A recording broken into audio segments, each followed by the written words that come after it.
Subscribe कीजिए the perfect classes channel को और बेल आइकन को दबाइए लेटेस्ट वीडियो सबसे पहले देखने के लिए। हेलो स्टूडेंट, आज मैं आपके साथ में शिक्षा निदेशालय द्वारा दी जाने वाली जो वर्कशीट है, वर्कशीट नंबर 10 जो है डिस्कस करने जा रहा हूं। और ये सामाजिक विज्ञान की वर्कशीट है और सामाजिक विज्ञान की जो पुस्तक है लोकतांत्रिक राजनीति, उसका लेसन नंबर 2 संविधान निर्माण। संविधान निर्माण जो है लोकतांत्रिक राजनीति का लेसन नंबर 2 है, ये उसके ऊपर जो है वर्कशीट है। और इसका टॉपिक है हमें संविधान की ज़रूरत क्यों है, कि हमारे लिए संविधान क्यों आवश्यक है या हमें संविधान की ज़रूरत क्यों है। और ये कक्षा 9th के विद्यार्थियों के लिए है। यहाँ पर विद्यार्थी का नाम आएगा, यहाँ पर कक्षा अध्यापक का नाम आएगा और ये 28/7/2020 की वर्कशीट है। तो हमें जो है सबसे पहले अपने संविधान के बारे में थोड़ा बहुत जो है पता होना चाहिए कि हमारा संविधान जो है कब लागू हुआ। तो हमारा संविधान जो है 26 जनवरी 1950 को जो है लागू हुआ था। 26 जनवरी 1950 में हमारा संविधान जो है लागू हुआ। और हमारे संविधान के अंदर जो हैं 395 जो हैं अनुच्छेद हैं, यानी कि आर्टिकल हैं। 395 अनुच्छेद हैं और 22 भाग हैं और 12 अनुसूचियां हैं। तो ये तो हो गई हमारे संविधान की बात। और संविधान जो है नियमों की पुस्तक है। अब बात करते हैं हम कि हमें संविधान की क्यों ज़रूरत है, और ये जो है हमारी वर्कशीट है, इसको हम जो है डिस्कस करते हैं। तो सबसे पहले हमारी हेडिंग है कि संविधान क्या है। संविधान क्या है? तो संविधान लिखित नियमों की एक ऐसी पुस्तक है जिसके नियमों का देश में रहने वाले सभी लोगों या नागरिकों को पालन करना होता है। या मैं आसान लैंग्वेज में कहूँ तो संविधान जो है नियमों की एक ऐसी पुस्तक है जिसके अनुसार किसी भी देश की शासन व्यवस्था को चलाया जाता है। तो संविधान क्या है? संविधान जो है नियमों की पुस्तक है और जिसके अंदर रहने वाले, देश के अंदर रहने वाले नागरिकों को उन नियमों का पालन करना पड़ता है। यहाँ संविधान ही सर्वोच्च कानून होता है। इस संविधान द्वारा जो है नागरिकों के साथ और नागरिकों का सरकार के साथ संबंध तय होता है। तो संविधान क्या है? हमने सबसे पहली जो हेडिंग में हमने देखा कि संविधान क्या है। संविधान जो है नियमों की पुस्तक है और जिसके नियम देश में रहने वाले सभी नागरिकों को मानने पड़ते हैं। अब हम दूसरी हेडिंग को समझते हैं। अब नीचे दिया हुआ है, देखो, हमें संविधान की ज़रूरत क्यों है, कि हमारे लिए संविधान क्यों आवश्यक है। तो इसको पढ़ते हैं कि दुनिया के सभी देशों में ऐसे बुनियादी नियमों की ज़रूरत होती है जिससे उस देश की शासन व्यवस्था को सुचारू रूप से चलाया जा सके। नंबर 2, यहाँ तक कि कोई भी सरकारी या गैर सरकारी संगठन को चलाने के लिए भी कायदे कानून अपनाए जाते हैं। अतः सभी संगठनों को एक संविधान की ज़रूरत होती है। जिन देशों में लोकतांत्रिक शासन व्यवस्था है वहाँ संविधान जरूर होता है। उदाहरण के लिए अमेरिका, फ्रांस, भारत इत्यादि। धीरे धीरे लोकतांत्रिक शासन व्यवस्थाओं में सामान्यतः लिखित संविधान अपनाने का चलन हो गया। हालांकि ब्रिटेन, कनाडा, इजराइल जैसे कुछ देशों में अलिखित संविधान भी है। तो देखो, पूरी दुनिया में जो है अधिकतर देशों में जो है संविधान जो है लिखित है, लेकिन ब्रिटेन का संविधान जो है वो अलिखित है। और भारत का संविधान दुनिया में सबसे बड़ा जो है लिखित संविधान है। तो यहाँ पर जो है संविधान की ज़रूरत क्यों है उसके बारे में जो है यहाँ पर बताया गया है। अब संविधान के कार्य, संविधान के क्या क्या कार्य हैं, उन कार्यों को हम पढ़ते हैं।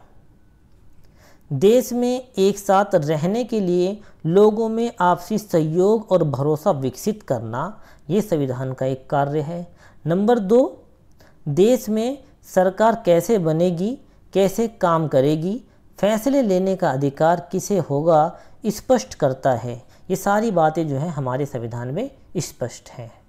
और सरकार के अधिकारों की सीमा रेखा तय करता है तथा नागरिकों के अधिकारों को स्पष्ट करता है। यानी हमारे संविधान में जो है नागरिकों को अधिकार भी दिए गए हैं, यानी मौलिक अधिकार नागरिकों को दिए गए हैं। अच्छे समाज के गठन में लोगों की आकांक्षाओं को व्यक्त करता है। तो यहाँ पर जो है संविधान के 4 जो है कार्य दिए हुए हैं। अब इसके क्वेश्चन आंसर जो है हम डिस्कस करते हैं। सबसे पहला क्वेश्चन है कि संविधान किसे कहते हैं। बहुत आसान क्वेश्चन है कि संविधान जो है नियमों की एक किताब है जिसके अनुसार किसी भी देश की शासन व्यवस्था को चलाया जाता है। या फिर आप इसका आंसर जो है कहाँ से लिख सकते हैं, आप इसका आंसर जो है क्वेश्चन नंबर 1 का आंसर यहाँ पर जो है 1 डाल लेंगे, क्वेश्चन नंबर 1, और यहाँ से स्टार्ट करके इसका आंसर यहाँ तक लिख लेंगे कि संविधान लिखित नियमों की एक ऐसी पुस्तक है जिसके नियमों का देश में रहने वाले सभी नागरिकों को पालन करना होता है। यहाँ तक जो है इसका आंसर आप लिखेंगे। क्वेश्चन नंबर 1 का आंसर यहाँ से यहाँ तक हो जाएगा। अब क्वेश्चन नंबर 2 जो है हम पढ़ते हैं। क्वेश्चन नंबर 2 पर आते हैं। किसी देश में संविधान के क्या कार्य होते हैं, यानी किसी भी देश में संविधान के क्या कार्य होते हैं। देखो संविधान के कार्य यहाँ पर स्पष्ट रूप से लिखे हुए हैं और आप आंसर जो है यहाँ से आसानी से लिख सकते हैं। संविधान के कार्य, किसी भी देश के लिए संविधान के कार्य। नंबर 1, यहाँ पर नंबर 1 डालेंगे। क्या कार्य है कि देश में एक साथ रहने के लिए लोगों में आपसी सहयोग और भरोसा विकसित करना। नंबर 2 कार्य, देश में सरकार कैसे बनेगी, कैसे काम करेगी, फैसले लेने का अधिकार किसे होगा, ये सारी की सारी बातें हमारे संविधान में लिखी हुई हैं। नंबर 3, सरकार के अधिकारों की सीमा रेखा तय करता है तथा नागरिकों के अधिकारों को स्पष्ट करता है। ये भी संविधान का कार्य है। और चौथा कार्य क्या है, अच्छे समाज के गठन में लोगों की आकांक्षाओं को व्यक्त करता है। तो यहाँ से जो है हम संविधान के कार्य लिख सकते हैं। अब क्वेश्चन नंबर 3 कि लोकतांत्रिक देश संविधान क्यों अपनाते हैं, यानी लोकतांत्रिक देश जो है संविधान क्यों अपनाते हैं।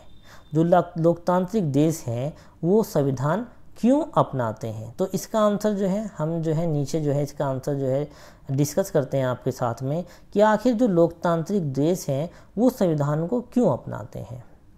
तो क्यों अपनाते हैं, ये अपने देश की शासन व्यवस्था को सुचारू रूप से चलाने के लिए, लोकतांत्रिक सरकार का निर्माण व उसके कार्य तय करने के लिए, नागरिकों के अधिकार सुरक्षित करने के लिए, सरकार को अपनी शक्ति का दुरुपयोग करने से रोकने के लिए। ये यहाँ पर जो है 4 पॉइंट दिए हुए हैं। क्वेश्चन नंबर जो 3 है कि लोकतांत्रिक देशों में संविधान क्यों अपनाया जाता है, तो उनके यहाँ पर है कि क्यों अपनाया जाता है संविधान, अपने देश की शासन व्यवस्था को सुचारू रूप से चलाने के लिए। नंबर 1 पॉइंट हो गया आपका। और नंबर 2 जो पॉइंट है यहाँ पर कि लोकतांत्रिक सरकार का निर्माण व उसके कार्य तय करने के लिए, नागरिकों के अधिकार सुरक्षित करने के लिए, और नंबर 4 सरकार को अपनी शक्ति का दुरुपयोग करने से रोकने के लिए। तो यहाँ पर जो है 4 पॉइंट ये दिए हुए हैं। आपको चारों जो है अलग अलग लिखने, जैसे नंबर 1, 2, 3 और 4, इस तरीके से हेडिंग डाल के आप लिख सकते हैं।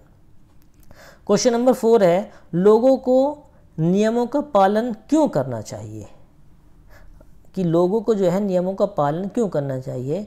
आप जो है इस क्वेश्चन को अपने जो आइडियाज़ हैं वो भी इसमें लिख सकते हैं। तो यहाँ पर जो है मैंने जो बताया है आप इसको देखिए कि लोगों को नियमों का पालन जो है क्यों करना चाहिए। तो नियमों का पालन करना हर नागरिक का एक कर्तव्य है, यानी नियमों का पालन करना जो है हर नागरिक का एक कर्तव्य है। देश की शासन व्यवस्था को सही ढंग से चलाने के लिए लोगों को नियमों का पालन करना आवश्यक है। यह आप दूसरा पॉइंट यहाँ पर लिख सकते हैं। तीसरा पॉइंट, देश को अराजकता से बचाने के लिए नियमों का पालन करना आवश्यक है। और चौथा पॉइंट जो है कि शांति व्यवस्था बनाए रखने के लिए व कानून व्यवस्था को मजबूत बनाने के लिए नियमों का पालन करना आवश्यक है। तो यहाँ से जो है हमने क्वेश्चन नंबर 4 के जो है हमने क्वेश्चन आंसर जो है डिस्कस किया है। अब जो है क्वेश्चन नंबर 5 को पढ़ते हैं। क्वेश्चन नंबर 5 क्या है कि यदि हम सड़क पर चलने के नियमों का पालन नहीं करेंगे तो क्या स्थिति हो सकती है। सबसे पहले इसको देखते हैं कि यदि हम चलने के नियमों का पालन नहीं करेंगे तो क्या स्थिति हो सकती है। तो क्या स्थिति हो सकती है अगर हम नियमों का पालन नहीं करेंगे। तो यहाँ से पढ़ते हैं, क्वेश्चन नंबर 5 का आंसर है यहाँ पर।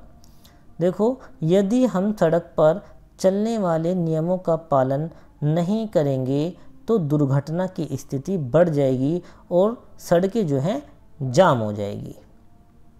अब जो है आगे क्वेश्चन क्या दिया हुआ है, ये तो हो गया कि अगर हम नियमों का पालन नहीं करेंगे क्या होगा कि दुर्घटना की स्थिति बढ़ जाएगी, सड़कें जाम हो जाएगी। अब आगे दिया हुआ है कि इसी तरह देश के लिए संविधान की अनुपस्थिति का हमारे जीवन पर क्या प्रभाव पड़ेगा। यानी यदि हमारे देश में संविधान नहीं होगा तो इसका हमारे जीवन पर क्या प्रभाव पड़ेगा। तो क्या प्रभाव पड़ेगा कि यदि कोई नियम व कानून नहीं होंगे, क्योंकि संविधान क्या है, नियम व कानूनों की किताब है, और यदि नियम और कानून नहीं होंगे तो देश का शासन चलाना कठिन होगा और सरकार मनमाने ढंग से या मनचाहे ढंग से जो है काम करेगी। सरकार अपनी मनमर्जी करेगी और नागरिकों के अधिकारों का हनन होगा। जो नागरिकों को अधिकार मिले हुए हैं उन अधिकारों का हनन होगा। उनकी अभिव्यक्ति की जो स्वतंत्रता है और उनके जीने का जो अधिकार है उन सब का जो है हनन होगा। तो इस प्रकार जो है मैंने ये सोशल साइंस की जो वर्कशीट है आपके साथ जो है ये डिस्कस की है। और ये जो सोशल साइंस की वर्कशीट है ये कक्षा 9th के विद्यार्थियों के लिए है। अगर आप इस वर्कशीट को पूरा डिटेल से देखना चाहते हैं तो मैंने जो है इस पूरे लेसन को जो है इसके ऊपर एक पूरी की पूरी वीडियो बना रखी है। मैं उसका लिंक जो है नीचे डिस्क्रिप्शन बॉक्स में दे दूंगा, आप वहां से जाके जो है इस पूरे लेसन को अच्छे से समझ सकते हैं। तो अगर आपको मेरी ये वीडियो जो है पसंद आई है तो इसको जो है आप जो है ज़्यादा से ज़्यादा शेयर कीजिए और मेरी वीडियो को लाइक कीजिए और मेरे चैनल को सब्सक्राइब कीजिए। धन्यवाद।